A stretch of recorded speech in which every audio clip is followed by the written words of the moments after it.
بسم اللہ الرحمن الرحیم۔ 4 مہینے کے بچے کی گواہی۔ حضرت یوسف علیہ السلام کو جب ان کے بھائیوں نے کنویں میں ڈال دیا تو ایک شخص جس کا نام مالک بن زار تھا، جو مدین کا باشندہ تھا، ایک قافلے کے ہمراہ اس کنویں کے پاس پہنچا اور اپنا ڈول کنویں میں ڈالا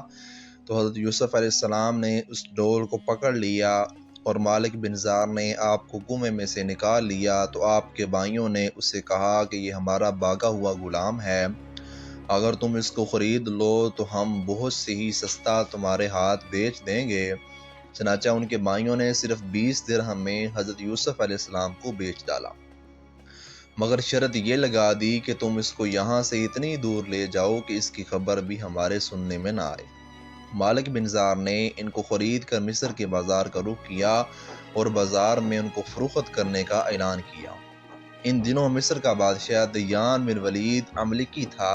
اور اس نے اپنے وزیر اعظم قطفیر مصری کو مصر کی حکومت اور خزانے سونپ دیے تھے۔ مصر میں جو لوگ اس کو عزیز مصر کے خطاب سے پکارتے تھے، جب عزیز مصر کو معلوم ہوا کہ بازار مصر میں ایک بہت ہی خوبصورت غلام فروخت کے لیے لایا گیا ہے اور لوگ اس کی خریداری کے لیے بڑی بڑی رقمیں لے کر بازار میں جمع ہو گئے ہیں، تو عزیز مصر نے حضرت یوسف علیہ السلام کے وزن برابر سونا اور اتنی ہی چاندی اور اتنا ہی مشک اور اتنی ہی حریر قیمت دے کر خرید لیا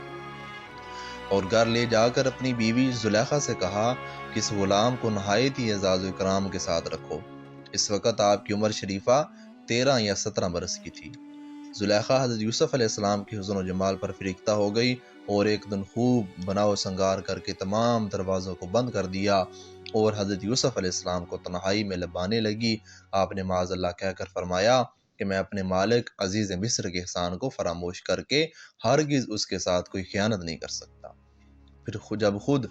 زلیخا آپ کی طرف لپکی تو آپ بھاگ نکلے اور زلیخا نے دوڑ کر پیچھے سے آپ کا پیراہن پکڑ لیا جو پھٹ گیا اور آپ کے پیچھے زلیخا دوڑتی ہوئی صدر دروازے پر پہنچ گئی۔ اتفاق سے ٹھیک اسی حالت میں عزیز مصر مکان میں داخل ہوا اور دونوں کو دوڑتے ہوئے دیکھ لیا تو زلیخا نے عزیز مصر سے کہا، اس غلام کی سزا یہ ہے کہ اس کو جیل خانے میں بھیج دیا جائے یا کوئی اور دوسری سخت سزا دی جائے، کیونکہ اس نے تمہاری گھر والی کے ساتھ برائی کا ارادہ کیا تھا۔ حضرت یوسف علیہ السلام نے فرمایا کہ عزیز مصر یہ بالکل ہی غلط بیانی کر رہی ہے، اس نے خود مجھے لبایا اور میں اس سے بچنے کے لیے بھاگا تو اس نے میرا پیچھا کیا۔ عزیز مصر دونوں کا بیان سن کر حیران رہ گیا اور بولا کہ یوسف علیہ السلام، میں کس طرح باور کر لوں کہ تم سچے ہو؟ تو آپ نے فرمایا کہ گھر میں 4 مہینے کا ایک بچہ پالنے میں لیٹا ہوا ہے جو زلیخا کے ماموں کا لڑکا ہے، اس سے دریافت کر لیجئے کہ واقعہ کیا ہے۔ عزیز مصر نے کہا کہ بھلا 4 ماہ کا بچہ کیا جانے اور وہ کیسے بولے گا؟ تو آپ نے فرمایا کہ اللہ تعالیٰ اس کو ضرور میری بے گناہی کی شہادت دینے کی قدرت عطا فرمائے گا، کیونکہ میں بے قصور ہوں۔ چنانچہ عزیز مصر نے جب اس بچے سے پوچھا تو اس بچے نے بآواز بلند فصیح زبان میں یہ کہا کہ ان کان قمیصہ قد من قبر فصدقت وهو من الکاذبین وان کان قمیصہ قد من دبر فکذبت وهو من الصادقین۔ ترجمہ: گواہی دی کہ اگر ان کا کرتا آگے سے چرا ہے تو عورت سچی ہے اور انہوں نے غلط کہا، اور اگر ان کا کرتا پیچھے سے چاک ہوا ہے تو عورت جھوٹی ہے اور یہ سچی۔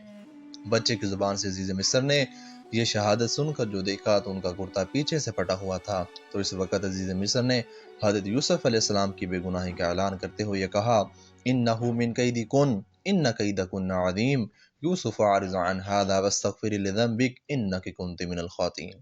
ترجمہ: بے شک یہ تم عورتوں کا چارتر فریب ہے، بے شک تمہارا چرتر یعنی فریب بڑا ہے۔ اے یوسف، تم اس کا خیال نہ کرو اور اے عورت تو اپنے گناہ کی معافی مانگ لے، بے شک تو خطا کاروں میں ہے۔ اللہ تعالی ہم سب کو عمل کرنے کی توفیق عطا فرمائے، آمین بجاہ النبی الکریم صلی اللہ علیہ وسلم۔